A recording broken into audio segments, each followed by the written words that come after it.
दिल्ली में उफनती यमुना दिल्ली वालों को डरा रही है।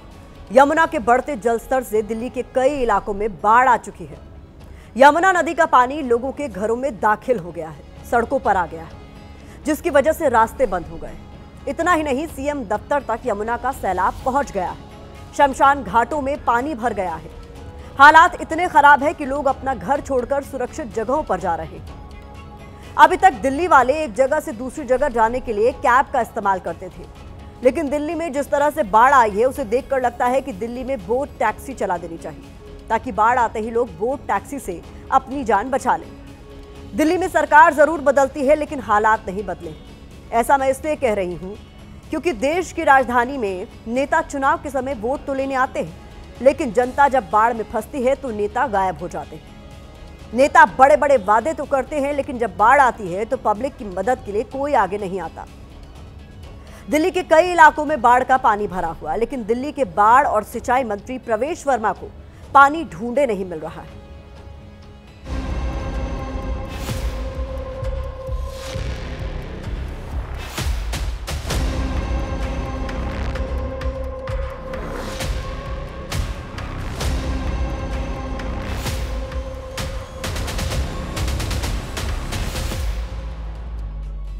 2023 में जब 208 पहुंचा था तो सारी दिल्ली में पानी आना शुरू हो गया।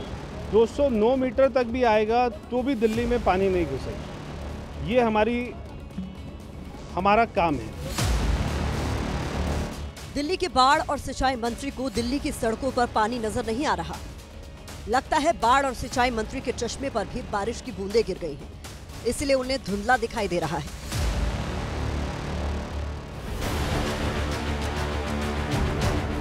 अगर प्रवेश वर्मा को दिल्ली की सड़कों पर पानी नजर नहीं आ रहा तो हम उनको दिखा देते हैं। देखिए मंत्री जी, ये आपकी दिल्ली है जो डूबी डूबी है। यहाँ यमुना से लगती हुई बस्तियां तक डूब गई हैं और आप कह रहे हैं कि कहाँ है पानी। यहाँ दुकान, मकान, शमशान तक डूब गए और आप कह रहे हैं कहाँ है पानी। अब भी नहीं दिख रहा तो अब देखते जाइए, हमारे संवाददाता आपको एक एक तस्वीर दिखाएंगे। यमुना से लगते इलाकों की इस ड्रोन तस्वीर को देखेंगे तो पता नहीं लगा पाएंगे यमुना कहाँ है और सड़क कहाँ है। यमुना ने अपना दायरा फैलाकर सब बराबर कर लिया है। कश्मीरी गेट रिंग रोड पर सड़क पर पानी भर गया है, गाड़ियां कछुए की चाल चल रही हैं। दिल्ली में यमुना का जलस्तर बढ़ने का असर अब दिल्ली के रिंग रोड पर दिख रहा है। जहां तक आपकी नजर जाएगी आपको सड़कों पर गाड़ियां ही गाड़ियां नजर आएंगी। सड़कों के दोनों तरफ आपको देखिए यमुना का पानी है, बगैर आगे मोनेस्ट्री है, पूरा इलाका जलमग्न हो गया। ये सचिवालय है, यहीं से दिल्ली सरकार चलती है। इसी सचिवालय में दिल्ली के बाढ़ एवं सिंचाई मंत्री प्रवेश वर्मा भी बैठते हैं। सचिवालय की दहलीज तक बाढ़ का पानी आ गया है मंत्री जी, और आप कह रहे हैं कहाँ है पानी। दीवार के उस तरफ यमुना नदी है और दीवार के इस तरफ ये सचिवालय का हिस्सा है। जहां में खड़े हैं वहां से मुश्किल से 100 मीटर की दूरी पर दिल्ली सचिवालय बना हुआ है। दीवार का आप हिस्सा देखिए, काफी जगह से इसमें छेद हो चुका है और पानी जो है वो फोर्स के साथ अंदर आ रहा है। सीमेंट के यहाँ पर बोरियां लगाई गई थी ताकि इस पानी को रोका जा सके, लेकिन सब नाकाफी साबित हो रहा है। यमुना के बढ़ते जलस्तर से यमुना बाजार, गीता कॉलोनी, मजरू का टीला, कश्मीरी गेट, गढ़ी मांडू और मयूर विहार जैसे इलाकों में पानी। यमुना के पानी ने यमुना बाजार के पूरे इलाके को पानी पानी कर दिया। घरों में भरे पानी की वजह से अब यहाँ से ज्यादातर लोग निकल चुके हैं। यमुना बाजार का ये पूरा इलाका कहीं ना कहीं आपको अब जलमग्न होता हुआ दिख रहा होगा। आप देखिए कि पानी जो है वो घुटने तक है। तमाम जो रोजमर्रा के सामान हैं वो आपको जलमग्न दिखेंगे। सामान जो है देखिए तैरते हुए मिलेंगे। जिन इलाकों में पानी भरा है वहां दिल्ली सरकार ने राहत कैंप तो लगाए हैं, लेकिन आपदा से बचाने वाले राहत कैंप भी आफत बन गए।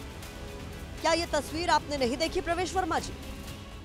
कल जब हमने रिपोर्टिंग की थी तो यहाँ पर चहल पहल थी। तमाम सरकारी गाड़ियाँ यहाँ पर खड़ी हुई थी, तमाम जो लोग थे वो शिविर में थे। लेकिन आज यमुना का पानी जब बढ़ा तो आप देखिए कि किस तरह से तमाम जो शिविर हैं वो आपको खाली दिखेंगे। गीता कॉलोनी के शमशान घाट पे भी पानी भरा है, लकड़ियां तैर रही हैं, जिसकी वजह से अंतिम संस्कार भी रुक गया है। ऐसा ही हाल सिविल लाइंस का है, जहां स्वामी नारायण मंदिर से लेकर बड़े बड़े बंगले और घर सब पानी से घिरे खड़े हैं। मदनपुर खादर में भी बाढ़ का कब्जा है।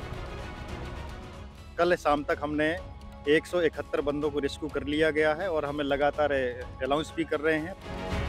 जनता परेशान है, लेकिन जनता की सुध लेने वाला कोई नहीं। तस्वीरें तो झूठ नहीं बोलती प्रवेश वर्मा जी।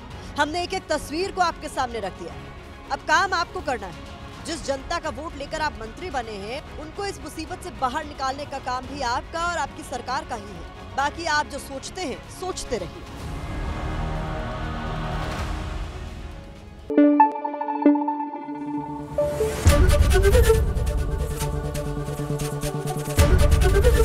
एबीपी न्यूज आपको रखे आगे।